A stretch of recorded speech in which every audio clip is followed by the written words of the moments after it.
महाराष्ट्र का सियासी संकट न सिर्फ मुंबई और गुवाहाटी में सुलग रहा है बल्कि पहुंच चुका है देश की सर्वोच्च अदालत में।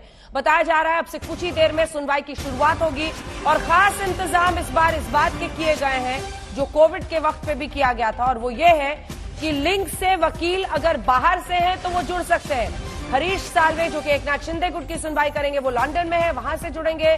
अन्य वकील हाइब्रिड मोड में, यानी जो वकील पेश हो सकते हैं कोर्ट में वो पहुंचेंगे जो जहां पर है, और इसीलिए माना जा रहा है कि जो बागी विधायक हैं वो भी आज की सुनवाई को सुन पाएंगे और ऐसी ही सुनवाई के लिए लिंक मुंबई भी भेजा जाएगा।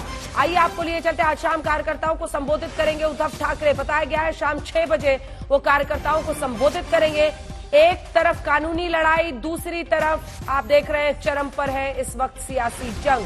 फडणवीस के घर हलचल है और आशीष शेलार वहां पर पहुंचे हुए हैं। दिल्ली में शरद पवार से मिलने पहुंचे हैं प्रफुल्ल पटेल। बैठकों के इस दौर में सबकी नजर सुप्रीम कोर्ट और सुप्रीम कोर्ट की तरफ से क्या कहा जाता है इस पर है, तो दूसरी तरफ श्वेता इस बात पर है कि जो विधायक वहां पर मौजूद है उनका मुकद्दर आज तय होगा, एक तरह से आगे का मामला तय होगा। तैयारी है वहां पर प्रसारण देखने की?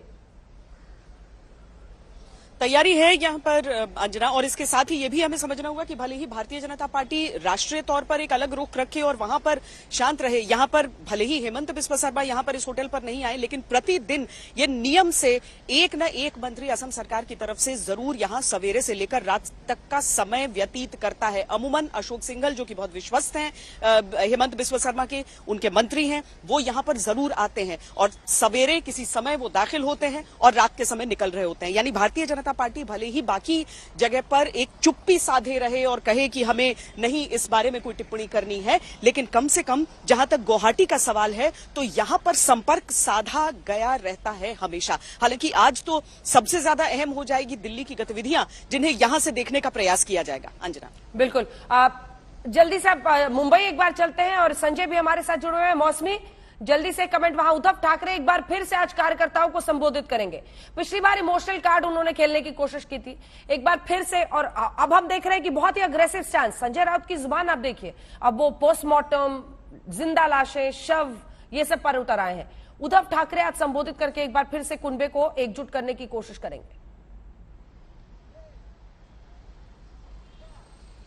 बिल्कुल अंजना, देखिए बाप वर्सेस बाप पॉलिटिक्स हो रही है और इसका जनक भी खुद उद्धव ठाकरे हैं, क्योंकि उन्होंने सबसे पहले राष्ट्रीय कार्यकारिणी की बैठक में बोला था, कहा गया कि उनका जो पहले 2 संबोधन थे वो बहुत भावनात्मक थे और थोड़ा सा कड़ा रुख इख्तियार करने की जरूरत थी, थोड़ा ज्यादा सैनिकों को संदेश देने की जरूरत थी। और यही वजह है कि राष्ट्रीय कार्यकारिणी में उद्धव ठाकरे बोले कि अगर उनको अपनी राजनीति करनी है तो मेरे बाप का नाम लेके क्यों, वो अपने बाप का नाम ले। और उसके बाद आपने देखा कि कैसे संजय राउत से लेकर तमाम नेता बाप की राजनीति पे आ गए। तो कुल मिला के रुख दोनों तरफ से सख्त है और वो जमीनी लड़ाई यहाँ पे भी नजर आ रही है। एक तरफ उद्धव ठाकरे संबोधित करेंगे तो दूसरी तरफ एकनाथ शिंदे के जो बेटे हैं वो अपना शक्ति प्रदर्शन थाने में कर रहे हैं। ठीक है, एक बार जल्दी से अपने दर्शकों को सुना देते हैं, फिर अशोक और संजय के पास चलेंगे। विरासत की यह लड़ाई बाप पर कैसे गरमाई है? संजय राउत, आप बार बार बाप बदलते हैं, बाप बदलने वाले बेईमान हैं। बाल ठाकरे होते तो राउत को बाहर कर देते, ये दीपक केसरकर कह रहे हैं।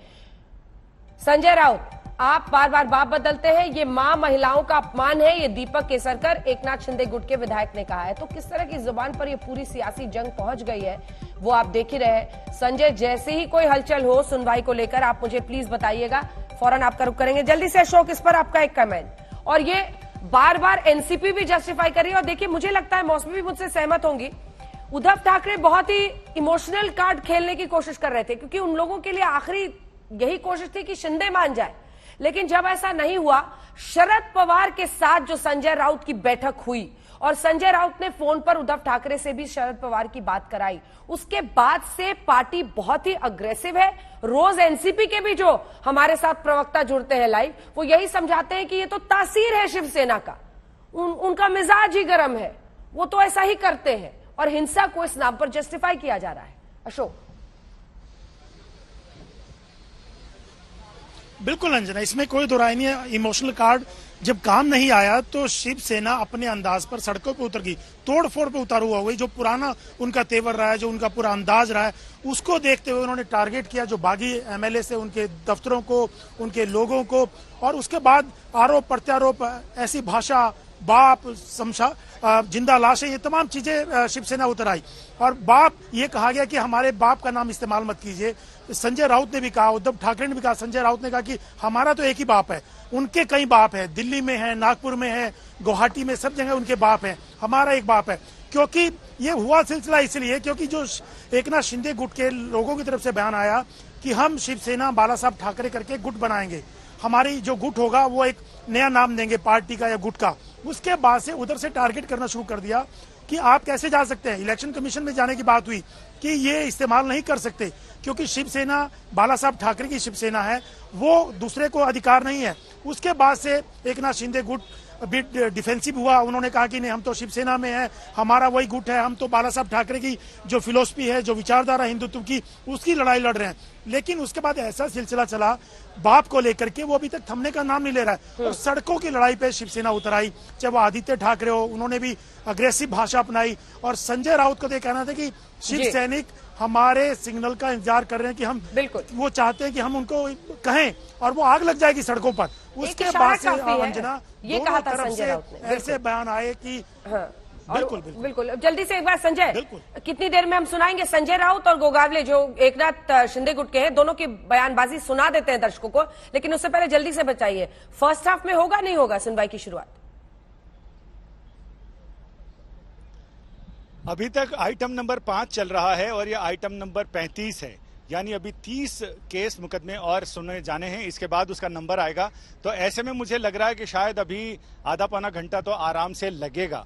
और ऐसे में जहां तक ये बात हो रही है बाप और बाप की, तो इसमें बहुत सारी चीजें, राय साहब दानवे की जब बात सुनी तो उसमें लगा कि बीजेपी लाख कोशिश कर रही है अपनी अंदर की खुशी दबाने की, लेकिन रहीम जी बहुत पहले लिख गए कि खैर खून खांसी खुशी, बैर प्रीत मदपान, रहीमन दाबे ना दबे, जाने सकल जहान।